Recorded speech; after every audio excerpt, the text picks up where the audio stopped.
പാലക്കാട്ടെ കോൺഗ്രസ് നേതാവും രാഹുൽ മാങ്കൂട്ടത്തിലിന്റെ അനുയായിയുമായ കൗൺസിലർക്കെതിരെ പീഡന പരാതി. രാഹുൽ മാങ്കൂട്ടവുമായും ഷാഫി പറമ്പിലുമായി വളരെ അടുത്ത ബന്ധം പുലർത്തുന്ന ഒരാളാണ്. പ്രിയപ്പെട്ടവരെ, പ്രക്ഷോഭ് വരട്ടെ. പ്രക്ഷോഭം എടുത്തിട്ടുള്ള എഫേർട്ട് എനിക്ക് നേരിട്ട് അറിയാവുന്നതാണ്.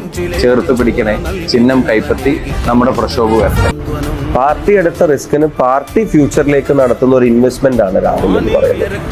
അത് ആ സമ്മാനത്തെ തീരുമാനമെടുക്കുമ്പോൾ ഞങ്ങൾക്കുള്ള ഒരു ഫ്യൂച്ചർ ഇൻവെസ്റ്റ്മെന്റ് ആയിട്ട് ഞങ്ങൾ കാണുന്നു.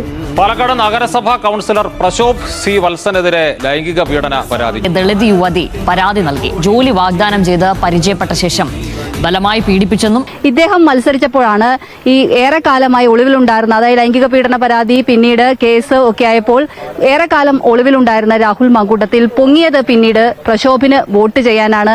പ്രക്ഷോഭ് ജയിച്ചപ്പോൾ ആദ്യമായി അദ്ദേഹം കാണാൻ പോയതും സന്തോഷം പ്രകടിപ്പിക്കാൻ പോയതും രാഹുൽ മാങ്കൂട്ടത്തിലിന്റെ ഓഫീസിലേക്കാണ് എന്നതും എടുത്തു പറയേണ്ട കാര്യമാണ്. അങ്ങനെയുള്ള ഒരു നേതാവിനെതിരെയാണ് ഇത്തരത്തിൽ രാഹുൽ മാങ്കൂട്ടത്തിൽ MLA-ക്കെതിരെ ഏത് തരത്തിലുള്ള ലൈംഗിക പീഡന പരാതിയാണ് ഉയർന്നത്, സമാനമായ രീതിയിലുള്ള ഒരു പരാതി ഉയർന്നിരിക്കുന്നത്.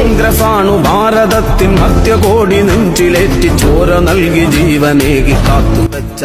പ്രിയപ്പെട്ടവരെ, പ്രക്ഷോഭ് വരട്ടെ. പ്രക്ഷോഭം എടുത്തിട്ടുള്ള എഫേർട്ട് എനിക്ക് നേരിട്ട് അറിയാവുന്നതാണ്.